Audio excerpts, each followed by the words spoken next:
On a foggy Saturday morning in 1945, a 10-ton bomber came roaring out of the clouds over Manhattan and slammed into the 79th floor of the tallest building on Earth. Nearly 1,000 feet up, the most famous skyscraper in the world was suddenly on fire. And the most incredible part of this story isn't the crash. It's a 20-year-old woman in an elevator, about to fall further than anyone has ever fallen and lived.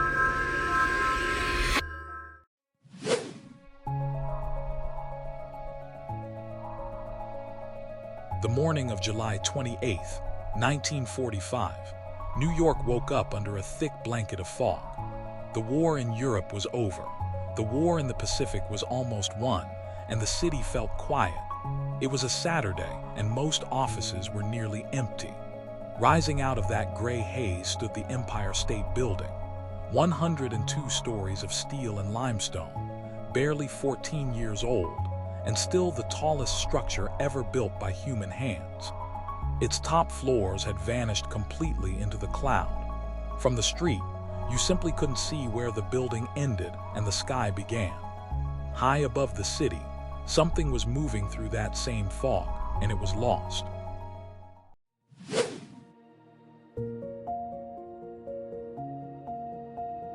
Flying blind through the clouds was a B-25 Mitchell, a twin-engine Army bomber.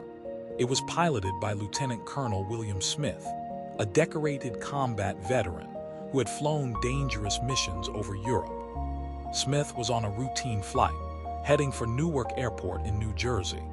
As he approached the city, the control tower at LaGuardia gave him a warning that should have stopped him cold. The tower told him in plain words that visibility had collapsed, that from where they sat, they could not even see the top of the Empire State Building. But wartime rules gave military pilots the final say, and Smith chose to push on toward Newark. Descending to find his bearings, he dropped low over Manhattan, weaving between skyscrapers that loomed up out of the fog like cliffs. People on the streets below heard the engines before they saw anything.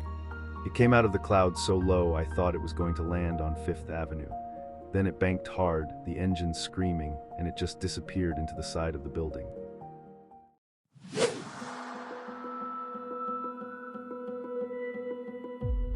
At 9:40 in the morning, the bomber struck the north face of the Empire State Building between the 78th and 80th floors. The impact tore a hole nearly 20 feet wide. Burning aviation fuel exploded through the offices, and flames raced down the corridors of the 79th floor, where a Catholic relief agency had staff working that morning. The destruction didn't stop at the walls. One of the plane's engines ripped clean through the building and out the far side, crashing down onto the roof of a smaller building a block away.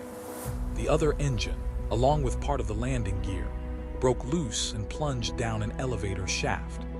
In total, 14 people lost their lives that morning, the 3 men aboard the aircraft, and 11 people inside the building.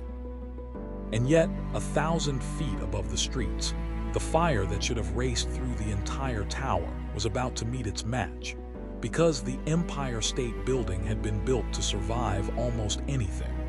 But first, the most extraordinary survival of the day was already unfolding, in an elevator near the top of the building.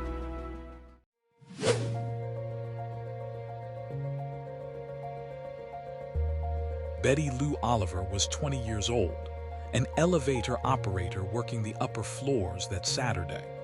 The crash threw her from her post and left her badly burned. Rescuers reached her, gave her first aid, and made a decision that seemed like the safest one. They placed her inside an elevator car to send her down to the street and to a hospital. What no one realized was that the crash had quietly damaged the building above and below. As the car began its descent, the steel cables, weakened by the impact and the heat, gave way. The elevator dropped. Betty Lou Oliver, trapped inside, fell roughly 75 stories, all the way to the bottom of the shaft. She should not have survived, but she did, and the reason is almost stranger than the fall itself.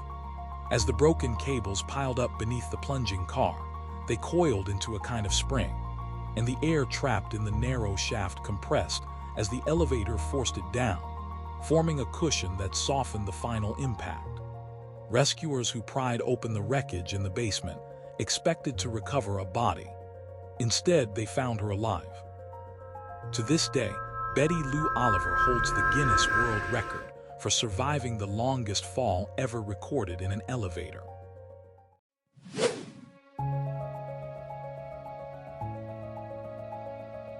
Among the first to reach her was Donald Moloney, a 17-year-old Coast Guard medic who had been out in the city when he saw the smoke and simply ran toward it.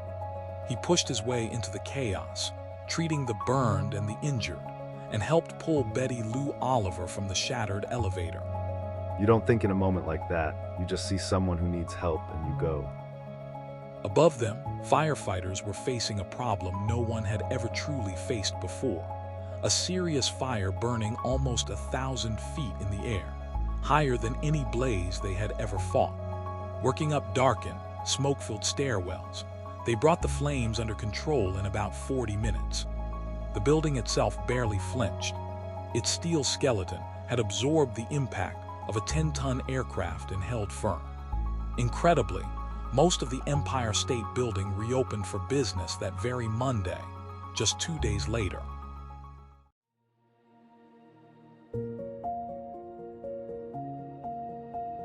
Today, you can stand at the base of the Empire State Building and look up, and you'd never know it happened.